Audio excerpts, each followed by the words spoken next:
जैसे हमारे हिंदुस्तान में वैसे भी हम सभी हिंदुस्तानी जो है एक दूसरे को सम्मान बोलते हैं और ऐसे शब्द बोलते हैं जिससे अगले को अपमान नहीं बल्कि सम्मानजनक स्थिति मिले, उसको लगे कि हमें सम्मान मिल रहा है। जैसे समाज में कई रंग के लोग होते हैं ना, कुछ गोरे होते हैं, कुछ काले होते हैं, हाँ? तो और कुछ कम काले होते हैं, कुछ ज़्यादा गोरे होते हैं, तमाम रंग के व्यक्ति होते हैं, होते ही नहीं होते। लेकिन लोग किसी को कहते नहीं कि ये अमुक व्यक्ति काला है या ये लड़का काला है, क्या कहते हैं? सांवला है, काला नहीं सांवला है। क्यों? क्योंकि अगर उसको काला कह दिया जाएगा तो उसको बुरा लगेगा, इसीलिए तो उसको सम्मान देते हैं, काला नहीं सांवला, गहरा रंग, या इस तरह के शब्द बोले जाते हैं हमारे लोगों के द्वारा, ताकि उसको सम्मान मिले, वो खुशी महसूस करे। सेम उसी तरह से कमजोर विद्यार्थी होता है। इसका सही नाम यह है, कमजोर नहीं, कमजोर कहा जाता है ताकि किसी को हीन भावना ना महसूस हो। विद्यार्थी कमजोर नहीं होता है, आलसी होता है, कामचोर होता है। कमजोर कौन होता है? जो कामचोर होता है, आलसी होता है, अपना काम करना नहीं चाहता है, पढ़ना नहीं चाहता है। दुनिया का सबसे आसान काम अगर कोई है तो वो पढ़ाई है।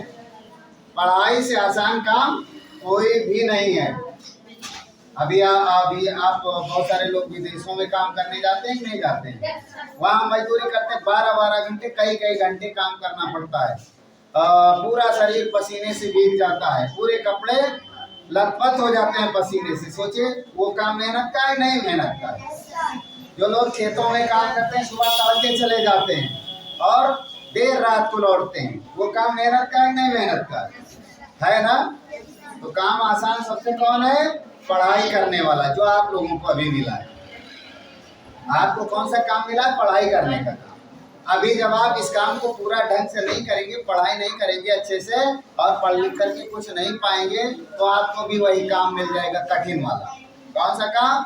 लेबर काम वाला, खेती वाला, या अन्य बहुत सारे काम जो है सोसाइटी में, वो सब आपको भी करना पड़ेगा। तो अभी समय है, पढ़ाई कर लीजिए। कमजोर विद्यार्थी ना बनिए, कामचोर विद्यार्थी ना बनिए। आपको तेज तर्रार विद्यार्थी बनना है। अपने हर एक विषय पर नॉलेज हासिल करना है, ज्ञान हासिल करना है, तभी तो आगे बढ़ेंगे।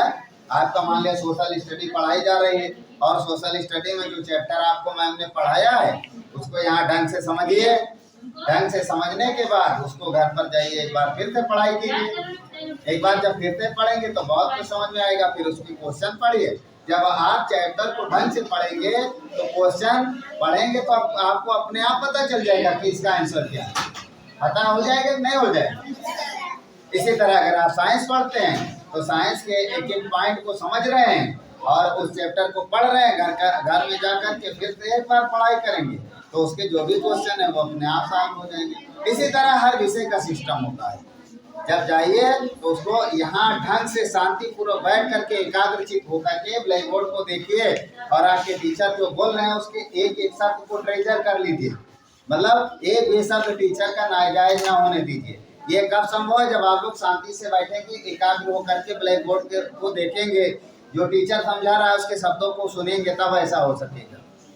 और अगर उसके शब्दों को नहीं सुनेंगे, आपस में बातचीत करेंगे, अगर टीचर पढ़ा रहा है तो अगल बगल देखेंगे, इधर उधर देखेंगे, तो आपका वो जो चैप्टर है वो छूट जाएगा। और जब छूट जाएगा तो बाद में फिर समझ में नहीं आएगा, क्योंकि कोई चीज़ एक बार पढ़ाई जाती है, बार बार तो पढ़ाई नहीं जाती। तो सबको चाहिए कि एकाग्र होकर के जो कुछ आपका अध्यापक पढ़ा रहा है उसको ढंग से सुना जाए, समझा जाए। और जो ना समझ में आए, सम्मान के साथ खड़े होकर के अपने टीचर से क्रॉस क्वेश्चन करिए कि सर या मैम हमको ये नहीं समझ आया, हमको समझा दिया जाए।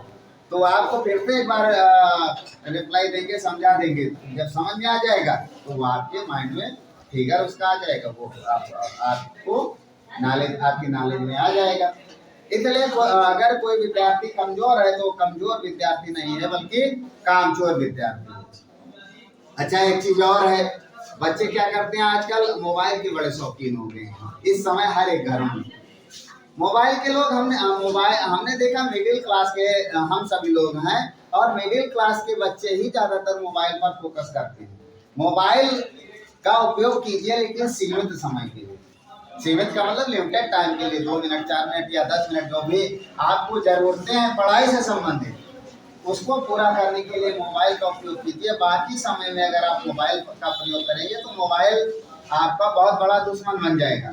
और मोबाइल का प्रयोग आपको अपनी पढ़ाई में करेंगे, क्वेश्चन ढूंढने में, या आप कोई मोटिवेशनल वीडियो देख रहे हैं या जरूरत की चीजें देख रहे हैं, तो वही मोबाइल आपका साथी बन जाएगा। तो मोबाइल को साथी के रूप में प्रयोग करिए, लेकिन मोबाइल को दुश्मन के रूप में ना प्रयोग करिए कि मोबाइल आपका दुश्मन हो जाए। मोबाइल का प्रयोग एक सीमित समय में करना है, समझ रहे हैं? ये नहीं कि पता चला कार्टून लगा लिया तो कार्टून देख रहे हैं, या गैर जरूरी चीजें कोई हमने लगा लिया उसमें यूट्यूब पर सर्च कर लिया, उसको देख रहे हैं, तो समय बर्बाद हो रहा है ना। और वो समय कहाँ का आ रहा है? आपकी पढ़ाई का समय ही बर्बाद हो रहा है। और उस पढ़ाई के समय में आप मोबाइल देख रहे हैं, जहाँ जिस समय आपको बैठ करके पढ़ना चाहिए, क्वेश्चन हल करना चाहिए, समझना चाहिए, और ऐसे क्वेश्चन को एक लिस्ट बना लेनी चाहिए जो नहीं समझ आए हैं क्लास में समझने के लिए, तो उस समय में आप मोबाइल देखते हैं, तो मोबाइल हानिकारक होगा कि नहीं होगा? इसलिए मोबाइल का सदुपयोग करें, कुछ समय के लिए ही उपयोग करें, ज़्यादा ये नहीं कि आप मोबाइल का प्रयोग नहीं करें। तो अब आपको कमजोर विद्यार्थी नहीं बनना है, आपको ताकतवर विद्यार्थी बनना है। अपने हर एक विषय पर कमांड हासिल करना है, मेहनत करना है, ठीक है? तो आज से सभी लोग जब टीचर पढ़ाने आएगा, आपको समझाने आएगा, तो एकाग्र हो करके उसकी बातों को समझेंगे, जानेंगे, और जो नहीं समझ में आएगा खड़े होकर के सम्मान के साथ वो क्वेश्चन पूछेंगे, ठीक है? धन्यवाद।